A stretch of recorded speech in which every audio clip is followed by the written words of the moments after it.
So for this little anatomy lesson, you're going to need a chair or stool, a couple of mini bands, medium to heavy strength is great, and some kind of weight that you're happy moving around in space that also challenges you. So to start off with, let's just talk about the natural rhythm of the thigh bone. The rhythm being a pattern the body follows that's integrated into its structure. So if I go to straighten and bend my leg, keeping it relatively parallel,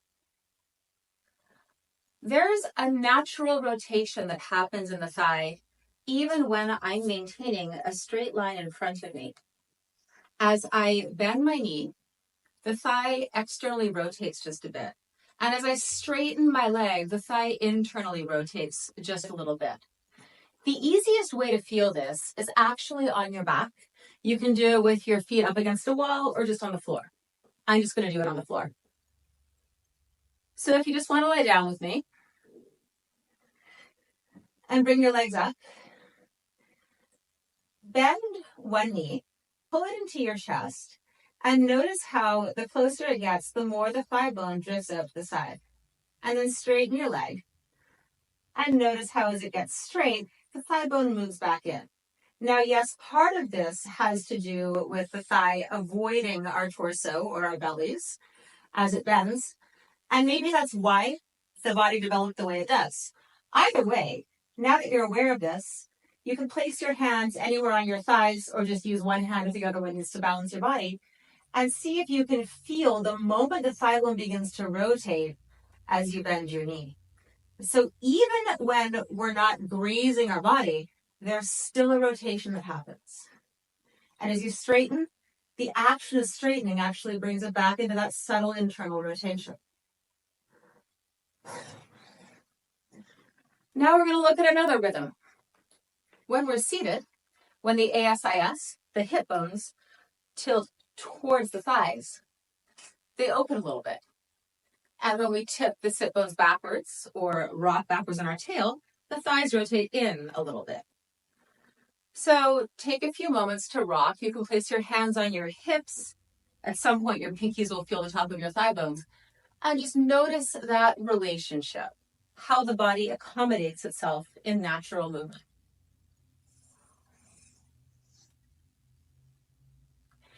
So the point being, even when we take conscious active shapes in movement, there's an internal organization that's happening to support that. And strengthening our muscles and our awareness strengthens the body's capacity to make those minute adjustments faster and stronger without you having to focus on it. One final concept before we get into applying this.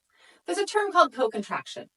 And what it means is that when we're contracting a muscle on one side of our body, the other side also contracts. So one of the easiest ways to feel this is to put your hand on your tricep and extend your arm, and then go ahead and contract your bicep. Do you feel how the tricep also works? So on the side of the body that is contracting, a concentric contraction, bringing the muscle cells together, it's shortening that muscle tissue. But the other side isn't just going along for the ride, it's actively eccentrically contracting in order to lengthen. This is how our body works. So when we're focusing on activating our inner thighs, our adductors, the muscles on the outside of our thighs, are also contracting, although our awareness is more on the inner thighs. And vice versa. When we go to push our legs outwards, when we push our thigh bones outwards, the muscles on the inside of our thighs are also working. So you can play around with that. Take your hands on either side of the thigh, squeeze in, feel the activity on the outside, and then push out. Feel the activity on the inside. It might not be as noticeable, but it's still happening.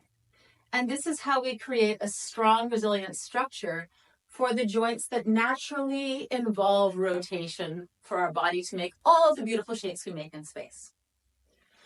So we're going to focus now on strengthening the adductors and the abductors so that then we're better able to move our hips and our bodies around in space in all kinds of different ways. I'm going to show you a few simple exercises that you can then use in your classes to apply however you want. as a prep or integrating them into other exercises in whatever modality you teach. We'll lose the shirt for this portion of the workout. Take your 2 mini bands and you're going to put them on right above the knee and right beneath the knee. So it feels like you have 2 different heights of pencil skirt on your body. And then widen your feet, probably wider than hip distance apart, until you feel the bands pressing back into you.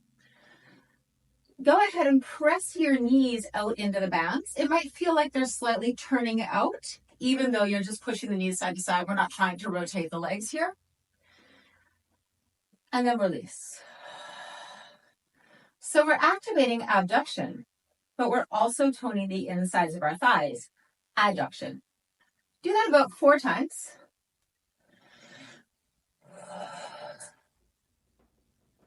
And now I'd like you to keep your knees pressing out, and let's just do 4 air squats.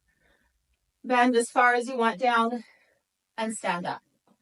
And see if you can feel the natural rotation of the thigh bone, even though we're not really trying to turn our thighs out as we go down. And maybe you also notice as you stand back up, if you keep pressing the knees out, you also feel your inner thighs pulling up through the pelvic floor and connecting into your abdominals and your spine. We'll add a little load to strengthen the body and also our awareness. So take your weight, let's hold it up against your chest, and let's repeat those squats. Now you should really feel the muscles at the base of your pelvic floor working for you.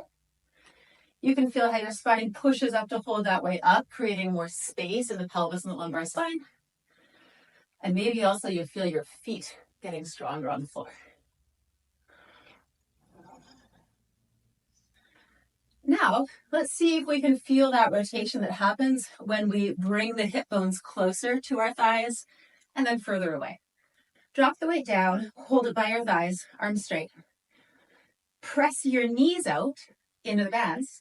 Not so much that you're rolling your feet towards your pinky toes, but enough that you feel an awareness of grounding towards that outside, the lateral arch of your foot. Go ahead and roll your body down. And notice as your hip bones start tipping to your thighs, feel how that shifts the work in your legs. And then roll back up. You might feel your hamstrings working more, especially if you use this weight to help you keep your body forward as you forward bend. So keeping some pressure in the toes is also just so good for the health of the legs in general. Of course, we're not just working the sides of our legs here, although we're focused on them. The front and back of our legs are also working in this exercise because the body doesn't work in a vacuum. And maybe you can feel that as you're pulling yourself down and pulling yourself up. One more time. You can leave the weight down this time. Stand up and take a breath. I'm going to end with showing you one of the exercises that I love to hate. It's called the Copenhagen plank. It's an amazing exercise for your adductors.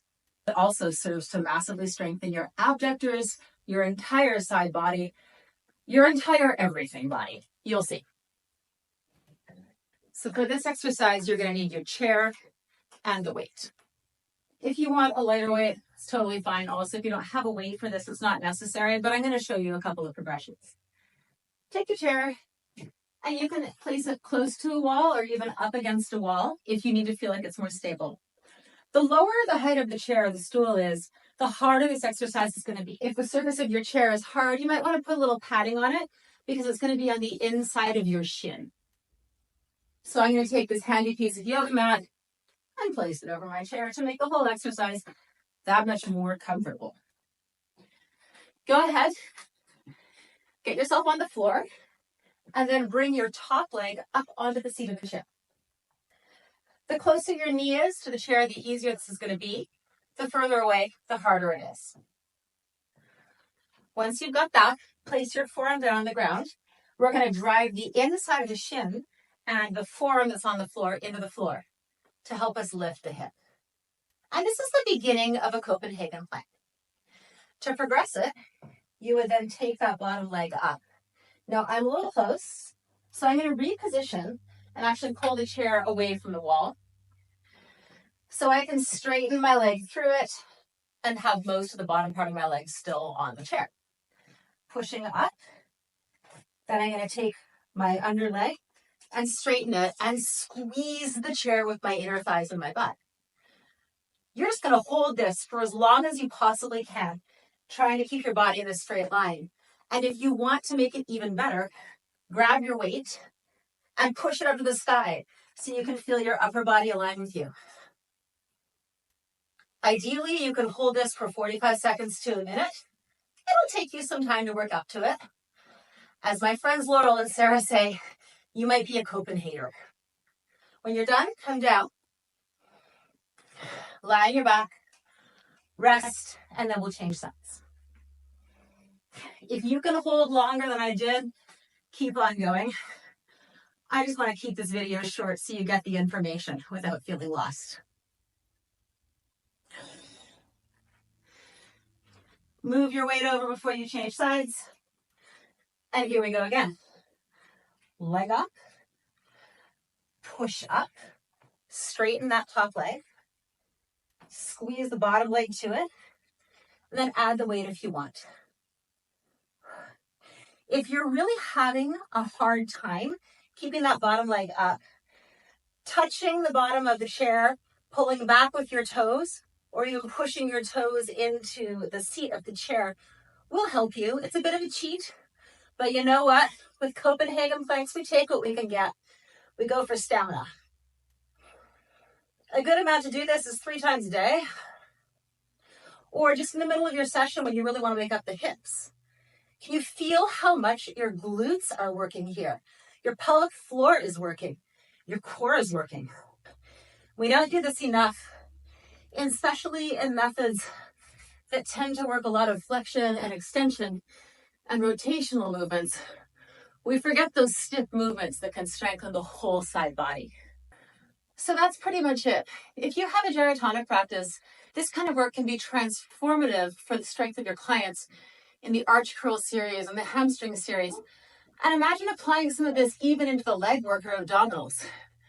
Strengthening movements, when kept simple, are phenomenal preps for the more complex movements that our body naturally does and our brains love to love. So I hope that helped. If you're interested in more information like this, I highly recommend that you check out practical anatomy courses. If you sign up for the waitlist even now, you're going to get more videos like this right to your inbox that you can reference forever. Thanks for joining me. I'm Domini Anne.